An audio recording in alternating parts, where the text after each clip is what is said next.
Hi ಸ್ನೇಹಿತರೆ, ಎಲ್ಲರೂ ಹೇಗಿದ್ದೀರಾ? ಎಲ್ಲರೂ ಚೆನ್ನಾಗಿದ್ದೀರಾ ಅಂದ್ಕೊಳ್ತೇನೆ.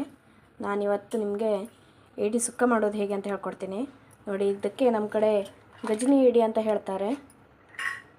ನೋಡಿ, ನಾನಿವಾಗ ಇವನ್ನೆಲ್ಲ ಕ್ಲೀನ್ ಮಾಡ್ಕೊಳ್ತೇನೆ. ನೋಡಿ, ಈ ರೀತಿಯಾಗಿ ಕ್ಲೀನ್ ಮಾಡಿ ಇಟ್ಕೊಂಡಿದ್ದೇನೆ. ನಾನಿವಾಗ ಇದನ್ನು ಯಾವ ರೀತಿಯಾಗಿ ಬೇಯಿಸ್ಕೊಳ್ಳೋದು ಅಂತ ಹೇಳ್ಕೊಡ್ತೇನೆ. ನೋಡಿ, ಒಂದು ಟೊಮೆಟೊ, ಒಂದು ಈರುಳ್ಳಿ, 3-4 ಹಸಿಮೆಣಸನ್ನು ತೊಗೊಂಡಿದ್ದೇನೆ. ಇವಾಗ ಇವನ್ನೆಲ್ಲ ಕಟ್ ಮಾಡ್ಕೊಳ್ತೇನೆ ನಾನು. ಈ ರೀತಿಯಾಗಿ ಟೊಮೆಟೊ, ಈರುಳ್ಳಿ, ಹಸಿಮೆಣಸನ್ನು ಕಟ್ ಮಾಡ್ಕೊಂಡಿದ್ದೇನೆ. ಹಾಗೆ ಇಲ್ಲೊಂದು ಬಂಡಿ ಕೂಡ ಇಟ್ಕೊಂಡಿದ್ದೇನೆ. ನಾನು ಇದರಲ್ಲಿ ಇವಾಗ ಎಣ್ಣೆಯನ್ನು ಹಾಕ್ಕೊಳ್ತೇನೆ. ನಾನು ಡೈಲಿ ಯೂಸ್ ಮಾಡ್ಕೊಳ್ತೀನಲ್ಲ, ಅದೇ ಚಮಚದಲ್ಲಿ 1-2 ಚಮಚ ಆಗುವಷ್ಟು ಎಣ್ಣೆನ ಹಾಕ್ಕೊಳ್ತೇನೆ.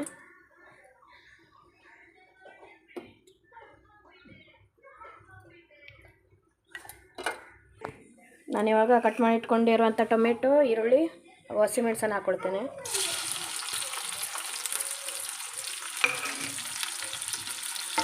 ಇದನ್ನು ಚೆನ್ನಾಗಿ ಫ್ರೈ ಮಾಡ್ಕೊಳ್ತೇನೆ, ಕೆಂಪಾಗೋ ತನಕ ಈರುಳ್ಳಿ.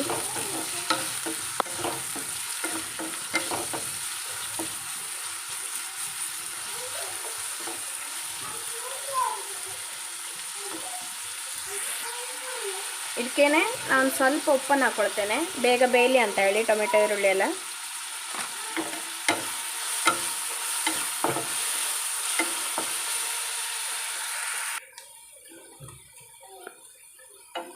ನೋಡಿ, ಟೊಮೆಟೊ ಈರುಳ್ಳಿ ಈ ರೀತಿಯಾಗಿ ಫ್ರೈ ಆಗಿದೆ. ನಾನಿವಾಗ ಕ್ಲೀನ್ ಮಾಡಿ ಇಟ್ಕೊಂಡಿರೋಂಥ ಏಡಿಯನ್ನು ಹಾಕ್ಕೊಳ್ತೇನೆ.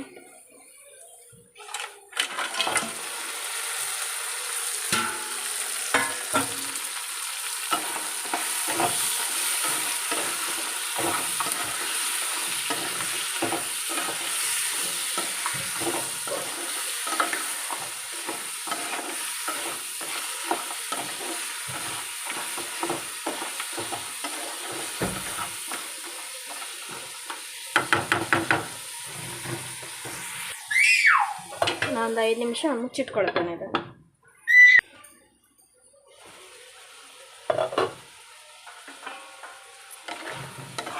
ನೋಡಿ, ಒಂದು 5 ನಿಮಿಷ ಮುಚ್ಚಿಟ್ಕೊಂಡಿದೆ.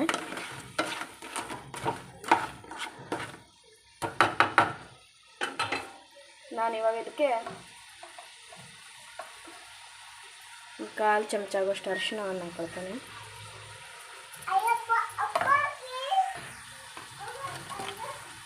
ಹಾಗೆ ಒಂದು ಸ್ವಲ್ಪ ಉಪ್ಪನ್ನು ಹಾಕ್ಕೊಳ್ತೇನೆ, ಯಾಕಂದರೆ ಏಡಿಯಲ್ಲಿ ಉಪ್ಪಿನ ಅಂಶ ಇರುತ್ತೆ. ಹಾಗಾಗಿ ಒಂದು ಸ್ವಲ್ಪ ಉಪ್ಪನ್ನು ಹಾಕ್ಕೊಂಡಿದ್ದೇನೆ. ನಾನಿವಾಗ ಮಿಕ್ಸ್ ಮಾಡ್ಕೊಳ್ತೇನೆ.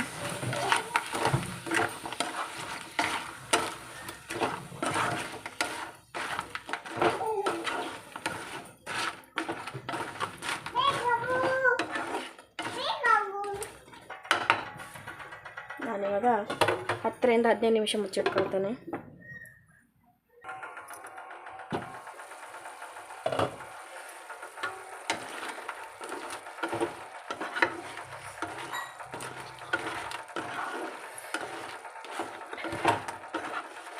ನೋಡಿ, ಏಡಿ ಬೆಂದಿದೆ. ನಾನಿವಾಗ ಇದಕ್ಕೆ ಮಸಾಲೆ ಏನು ಮಾಡ್ಕೊಳ್ಬೇಕಂತ ಹೇಳ್ಕೊಡ್ತೇನೆ. ನೋಡಿ, ಮಸಾಲೆ ಮಾಡ್ಕೊಳ್ಳೋಕ್ಕೆ ತೊಗೊಂಡಿದ್ದೇನೆ. ಕೊತ್ತಂಬರಿ, ಬೆಳ್ಳುಳ್ಳಿ, ಜೀರಿಗೆ, ಚಕ್ಕೆ, ಮೆಣಸಿನಕಾಳು, ಲವಂಗ, ಚಕ್ರ ಮೂಗು, ಹಾಗೆ ಒಂದು ಸಣ್ಣದು ಜಾಯಿಕಾಯಿ ಅಂತ ತೊಗೊಂಡಿದ್ದೇನೆ. ಹಾಗೆ ಖಾರಕ್ಕೆ ತಕ್ಕಷ್ಟು ಒಣಮೆಣಸು, ತೆಂಗಿನಕಾಯಿ ತುರಿ, ಶುಂಠಿ, ಹಾಗೆ ಬಡ ಜೀರಿಗೆ. ನಾನಿವಾಗ ಇವನ್ನೆಲ್ಲ ಹುರ್ಕೊಳ್ತೇನೆ. ಯಾವುದಕ್ಕೂ ಎಣ್ಣೆ ಯೂಸ್ ಮಾಡ್ಕೊಳ್ಳೋದಿಲ್ಲ ಹುರ್ಕೊಳ್ಳುವಾಗ, ಹಾಗೆ ಹುರ್ಕೊಳ್ತೇನೆ. ಇಲ್ಲಿ ನೋಡಿ, ಎಲ್ಲವನ್ನು ಈ ರೀತಿಯಾಗಿ ಮಿಕ್ಸ್ ಮಾಡ್ಕೊಂಡು ಹುರ್ಕೊಳ್ತೇನೆ. ಮೆಣಸು ಹಾಗೆ ಕಾಯನ್ನು ಸಪ್ರೇಟಾಗಿ ಹುರ್ಕೊಳ್ಬೇಕು.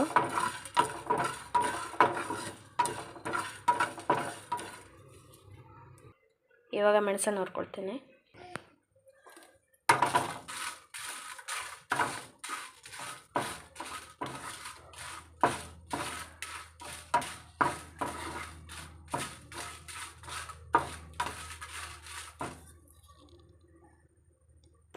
ಮೆಣಸು ಹುರ್ಕೊಂಡಾಗಿದೆ. ನಾನಿವಾಗ ಕಾಯನ್ನು ಹುರ್ಕೊಳ್ತೇನೆ. ಒಂದು 5 ನಿಮಿಷ ಹುರ್ಕೊಂಡ್ರೆ ಸಾಕು. ಎಲ್ಲವನ್ನು ಹುರ್ಕೊಂಡಿದ್ದೇನೆ, ಬಿಸಿ ಇದೆ. ತಣ್ಣಗಾದ್ಮೇಲೆ ಮಿಕ್ಸಿ ಜಾರ್ಗೆ ಹಾಕ್ಕೊಂಡು ರುಬ್ಕೊಳ್ತೇನೆ ನಾನು.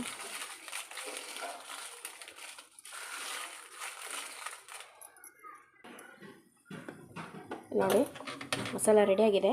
ಈ ಮಸಾಲ ರುಬ್ಕೊಳ್ಳುವಾಗ ಸ್ವಲ್ಪನೇ ನೀರು ಹಾಕ್ಕೊಂಡು ರುಬ್ಕೋಬೇಕು, ಒಂದೇ ಸಲ ನೀರು ಹಾಕ್ಕೊಂಡು ರುಬ್ಕೋಬಾರ್ದು. ನೋಡಿ ಇಷ್ಟು ದಪ್ಪಾಗಿ ಇಟ್ಕೊಳ್ಬೇಕು. ಮಸಾಲ ಕೂಡ ತುಂಬ ನಾಜೂಕು ಆಗಬಾರ್ದು, ಸ್ವಲ್ಪ ದಪ್ಪಾಗೆ ಇರಬೇಕು ಮಸಾಲನೂ. ನಾನಿವಾಗ ಬೇಯಿಸಿಟ್ಕೊಂಡಿರೋಂಥ ಏಡಿಗೆ ಹಾಕ್ಕೊಳ್ತೀನಿ ಮಸಾಲ.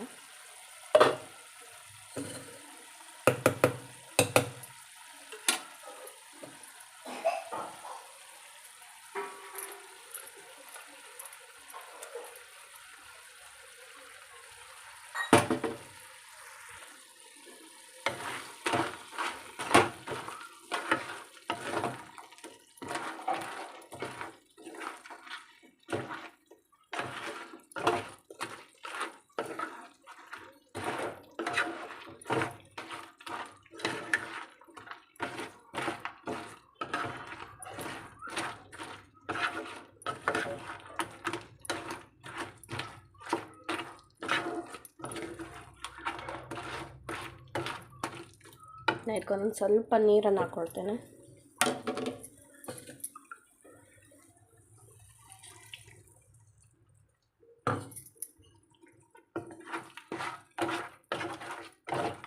ಭಾಳ ತಿಳು ಕೂಡ ಮಾಡ್ಕೊಳ್ಬಾರ್ದು, ಅದ ಗ್ರೇವಿ ಮಾಡ್ಕೊಂಡ್ರೆ ಸಾಕಾಗುತ್ತೆ.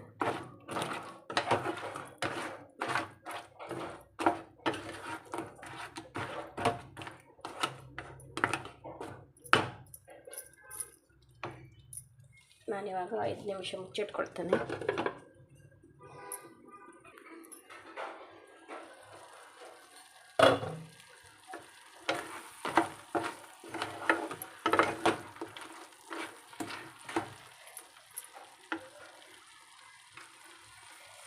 ನಾನಿವಾಗ ಇದಕ್ಕೆ ರುಚಿಗೆ ತಕ್ಕಷ್ಟು ಉಪ್ಪನ್ನು ಹಾಕ್ಕೊಳ್ತೇನೆ.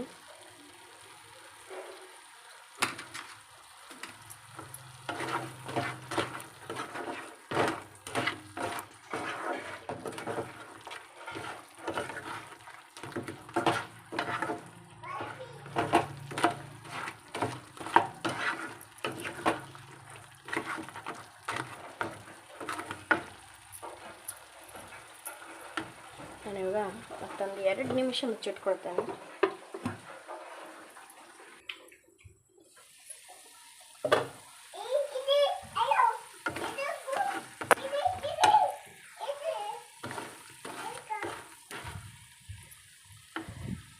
ನಾನಿವಾಗ ಕಟ್ ಮಾಡಿ ಇಟ್ಕೊಂಡಿರೋಂಥ ಕೊತ್ತಂಬರಿ ಸೊಪ್ಪನ್ನು ಹಾಕ್ಕೊಳ್ತೇನೆ. ನೀವು ಬೇಕಂದರೆ ಹಾಕ್ಕೊಳ್ಬೋದು, ಇಲ್ಲಾಂದರೆ ಸ್ಕಿಪ್ ಕೂಡ ಮಾಡ್ಕೊಳ್ಬೋದು.